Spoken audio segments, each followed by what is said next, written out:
کوئی مالی قرضہ، کسی سے لین دین ہے، دنیا کی زندگی میں رہتے ہوئے بہت سارا لین دین آدمی کرتا، اور کبھی کبھی کیا آج کے سماج اور معاشرے میں اکثر ایسا ہو رہا ہے کہ باپ لین دین کرتا ہے تو بیٹوں کو پتا نہیں ہے کس سے لین دین کیا، ان کو یہ نہیں معلوم ہے کہ ابا کا کس سے لین دین ہے، بھائی کا کس سے لین دین ہے، گھر میں جو بڑا بھائی ہے بزنس کر رہا ہے اس کا کس سے لین دین ہے، اچانک سڑک حادثے میں وفات ہو گئی، اچانک اٹیک آ گیا، مالی قرضہ بہت زیادہ ہے، لوگوں کو پتا نہیں ہے تو پتا لگانا چاہیے۔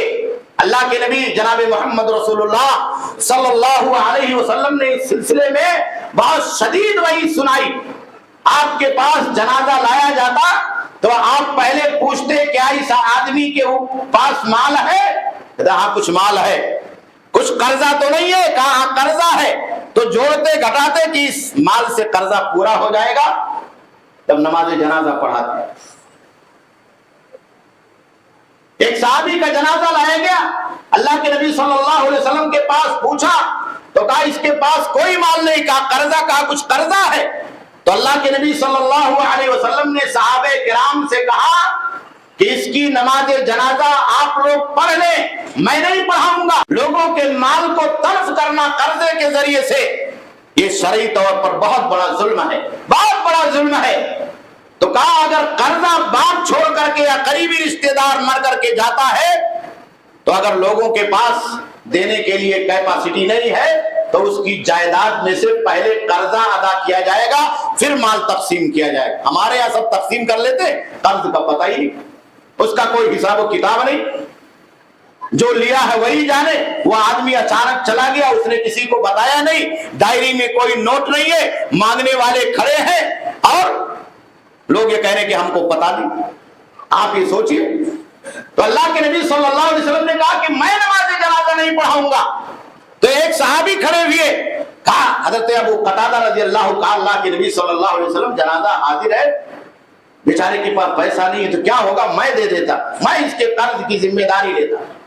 یہ بھی ایک سنت ہے کہ اگر کسی آدمی کے اوپر اتنا مالی بوجھ ہو مرنے کے بعد کہ اس کے قرض کی ادائیگی کا انتظام نہ ہو تو سماج میں جو مضبوط آدمی ہیں جن کو اللہ رب العالمین نے مان دیا ہے، خاص طور پر اس کے جو قریبی رشتہ دار ہیں، اس کے خاندان کے لوگ، اس کے گھر کے لوگ، اس میں سے کسی آدمی کو چاہیے کہ قرض کی ادائیگی کی ذمہ داری لے لے۔ حضرت ابو قتادہ رضی اللہ تعالیٰ عنہ نے قرض کی ادائیگی کی ذمہ داری لے لی، کھڑے ہو گئے، کہا اللہ کے نبی نے آپ نماز جنازہ پڑھائیے، ان کا جو قرضہ ہے میں ادا کروں گا۔ تب اللہ کے نبی صلی اللہ علیہ وسلم نے نماز جنازہ پڑھائی۔ تو قرض کی ادائیگی مال کے تقسیم سے پہلے، اس کے بعد تیسرے نمبر پر ہے وصیت کی تنفیذ۔ اگر باپ نے یا مرنے والے نے اپنی جائیداد میں سے نیک کام کے لیے کسی چیز کی وصیت کر رکھی، وصیت کر رکھا ہے، اس کے پاس کھیتی ہے، اس کے پاس پیسہ ہے، اس کے پاس بینک بیلنس ہے کہ میرے مرنے کے بعد میرے نام پر خیر کے کام میں، بھلائی کے کام میں اتنا وقف کر دینا، اتنا غریب کو دے دینا، اتنا یتیم کو دے دینا، اتنا پیسہ مسجد میں دے دینا، یہ زیور مسجد کے اندر دے دینا، ایک منڈی دو منڈی کھیت مدرسے کے اندر دے دینا، یا گاؤں کے کسی غریب کو دے دینا، وہ گھر بنا لینا، وصیت کر رکھی ہے۔ تو جائیداد کی تقسیم سے پہلے اس باپ کی وصیت کو جو اس نے جائز کام کے لیے، نیک کام کے لیے اپنے مال میں سے کر کے گیا ہے، اس وصیت کی تنفیذ کرنا ضروری۔ اور وصیت کے اندر ایک بات آپ یہ سمجھ لیں کہ لا وصیت لوارث، کسی وارث کے لیے جو جائیداد میں حصے دار بننے والا ہے اس کے لیے کوئی وصیت نہیں۔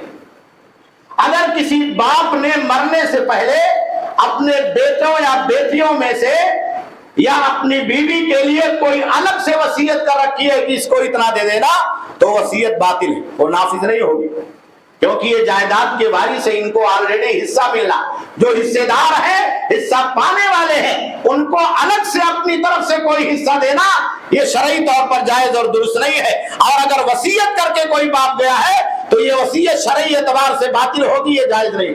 شریعت نے جو حصہ مقرر کیا ہے وہ حصہ ہر آدمی کو لینا۔ اسی لیے اللہ کے نبی صلی اللہ علیہ وسلم نے بیان فرمایا کہ الحق الفرائض باہلھا، کہا جو فریضہ ہے میراث کا، جائیداد کی تقسیم کا، سب حصے داروں کو ان کا حصہ پہنچا دو، کسی کا حصہ نہ لینے کی کوشش کرو اور نہ اپنا حصہ کسی کو دینے کی کوشش کرو۔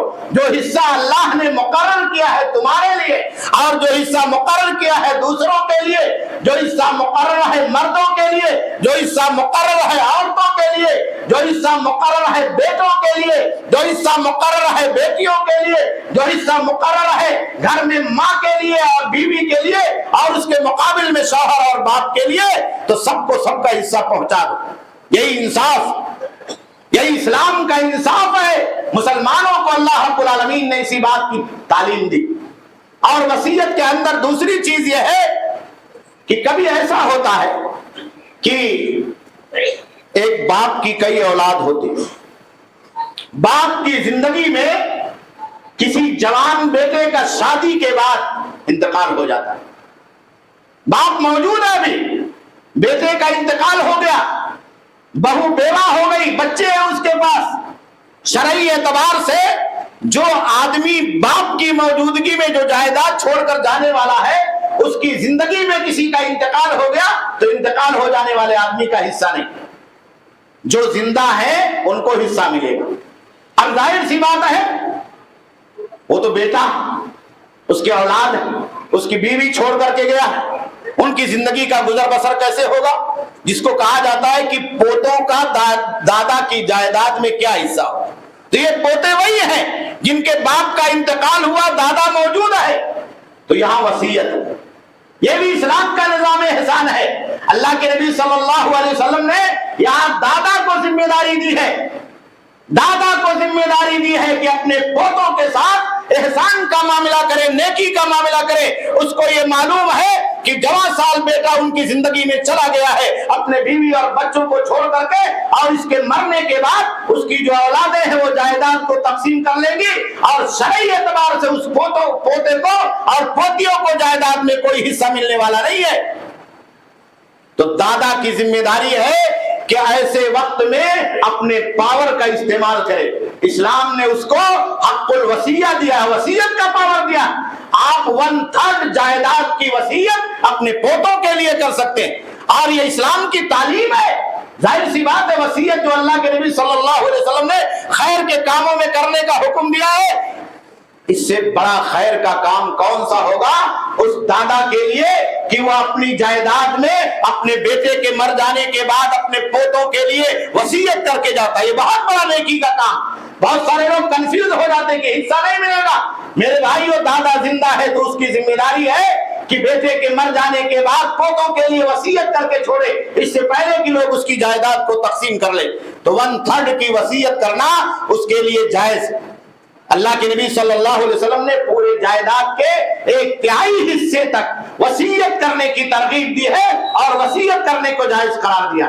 اس لیے میرے بھائیوں، میرے دوستوں، ہمیں اور آپ کو چاہیے کہ ہم اور آپ اسلام کے نظام عدل اور احسان کو اختیار کریں۔ تو ان 3 چیزوں کے بعد آخری جو چوتھی چیز ہے، کسی مرنے والے آدمی کے بعد جائیداد کی تقسیم۔